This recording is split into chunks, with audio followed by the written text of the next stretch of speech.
Hakoba, pure Hakoba যেটা হয়, এটা হচ্ছে পিওর হাকোবাতে। সবাই একটা করে প্লিজ কমেন্ট করো, যারা যারা দেখছো, যারা যারা আছো প্লিজ একটা করে সবাই কমেন্ট করে দিও। হ্যাঁ, সবাইকে বলে অনুরোধ করবো সবাই একটা করে। আমার আছে খুব সুন্দর। হ্যাঁ, এটা এটা সবার, এটা অনেকের আছে, এটা অনেকের আছে গো। এটা খুব সুন্দর, দুর্দান্ত দেখতে। এটা একটা বাটারফ্লাই দেয়া হাতাতে রয়েছে। এই হচ্ছে পুরো বাটারফ্লাই দেয়া হাতা, এই হচ্ছে পিচটা।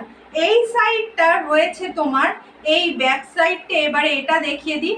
অনেকের হয়তো ভীষণ সমস্যা হয় যে হাকোবা পরতে পারে না। এটা কিন্তু পুরো ভিতর থেকে এরকম কটন লাইলিন দেয়া রয়েছে। কেমন কটন লাইলিন দেয়া রয়েছে, যার ফলে কোনোভাবে সমস্যা না হয়।